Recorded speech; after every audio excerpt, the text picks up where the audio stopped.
అందులో ఒక 40-50 వేల కోట్ల స్కామ్ అది. అట్లా చేసి 2 లక్షల కోట్ల ధనం లూటీ చేసిన కుటుంబం కల్వకుంట్ల కుటుంబం. ఇటువంటి వాళ్ళని జైలు వేయాలా లేదా? జైలు వేయాలా లేదా? మరి మన పోలీస్ పటేలు తొండమూతోడు పోలీస్ పటేలు వేసిందా? వేయలే. ఏమైనంటే ఇవాళ మా ఇందూరుకు వచ్చిండు.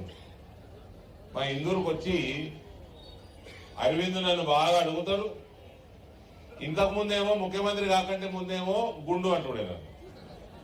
ముఖ్యమంత్రి అయినాక నన్ను అంటే నువ్వు నూకోను కదా. 11 సార్లు పేర్లు తీసుకుంటాడు. ఇవాళ 11 సార్లు కూడా ధర్మపురి అరవింద్ గారు అన్నాడు. నేను మాత్రం పొట్టోడా, నేను పొట్టోడా అనే అంట. అది ముఖ్యమంత్రి ఆయన సిగ్గు తీస్తాడు అరవింద్ అని. అరవింద్ గారు అని ఉండిపోడు. ఇంతకుముందు అనకపోవు. పొట్టోడు జైలు వేసిండా అండి? వేయలే. ఇలా నిజామాబాద్కి వచ్చి మీ కిషన్ రెడ్డి గారికి చెప్పు, సిబిఐకి అప్పచెప్పి నేను 6 నెలలు అవుతుంది, 2 రోజులల్లా సిబిఐ చర్య తీసుకుంటుందని కిషన్ రెడ్డి గారు అన్నారు. మరి ఆయనకు చెప్పు, ఆయన అడుగు అన్నాడు. సరే, నేను ఈ సభ గజ్వేల్ నుంచి నేను అడుగుతా ఉన్నా. కిషన్ అన్న దీనికి జవాబు ఇయ్యలేము. దీంతో పాటు పొట్టోడిది సంచులు మోసిన కేసు కూడా ఉంది. అది కూడా స్లో ఎందుకైంది, దాని మీద కూడా జవాబు ఇచ్చారా కనుక్కొని చెప్పు జరా. అది కూడా జర స్పీడప్ చెప్పి ఈ 2 పనులు కూడా కిషన్ అన్న చేపియాలి. దాని మీద ఆయన మాట్లాడాలి. నేను కూడా అది కూడా అడుగుతున్నా. గద్దముక్కోడే ఎందుకు, తొండమూతోడు కూడా ఓన్లీ లోపలికి పీడా వదిలిపోతుంది తెలంగాణకి. చెప్తే ఇప్పుడు మహిళలు ఎన్ని వాగ్దానాలు చేసేది అన్ని చెప్తే మీకు. ఇక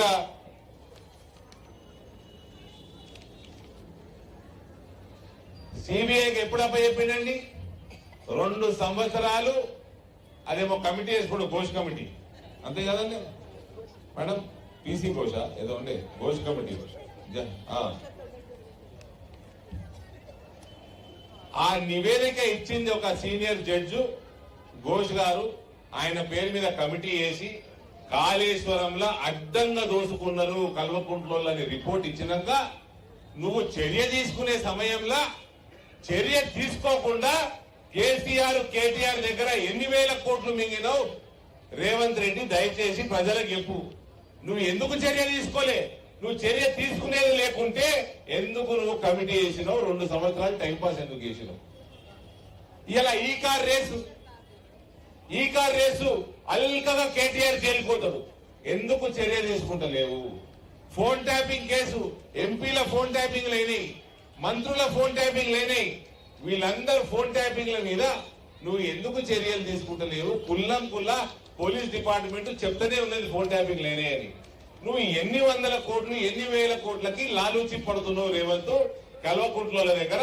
దయచేసి చెప్పు. తెలంగాణని ముంచిపోయిన కల్వకుంట్లోడు, తెలంగాణ వాళ్ళని మోసం చేస్తున్నాడు రేవంత్ రెడ్డి. ఈ దొందే. వీళ్ళిద్దరికిద్దరు దొంగ వాగ్దానాలు చేసి ప్రభుత్వంలోకి వచ్చిండ్రు. ఏమేం వాగ్దానాలు చేసిండ్రో మీకు నేను ఇప్పుడు ఒక్కొక్కటి యాడ్ చేస్తా. కానీ గజ్వేల్ వచ్చినట్టు నేను దుద్దులు పెద్ద ఉన్నాయి. అక్కయ్య దుద్దులు బాగానే పెద్దగున్నాయి. రేవంత్ రెడ్డి తులం బంగారం ఇచ్చినావా? ఇయ్యలే.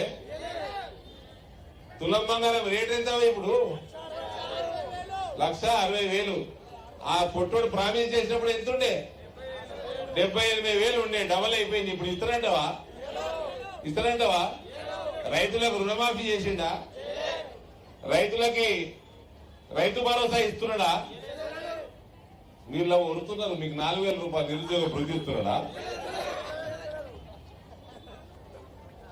ఇక ఫీజు రీఎంబర్స్మెంట్ ఇప్పుడు మా దగ్గర వచ్చింది. వాళ్ళు ఇందూరుకు వచ్చి నేను మాదిగ సోదరులకి మన రామచంద్రరావు గారట నిన్న రేవంత్ రఫత్ ఖాన్ అని ఏదో అన్నాడు.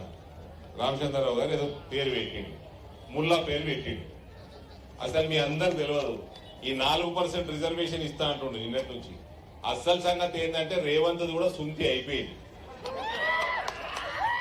मुल्ले को खुश करने के लिए रेवंत भी सुनती कर लिया। ఓకే 4% ఎవడు అయ్యే సొమ్మని 4% ఎవరిని తీసిస్తావు? నీకు రాజ్యాంగం హక్కు ఇవ్వలేదు కదా.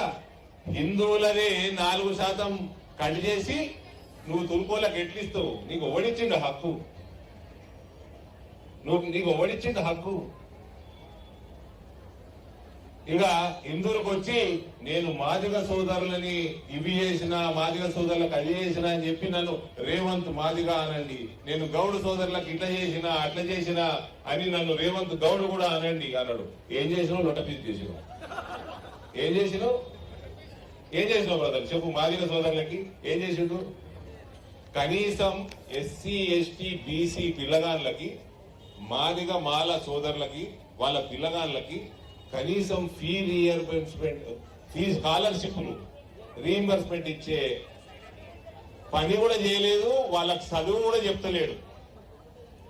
కనీసం ఎస్సీ ఎస్టీ పిల్లలకి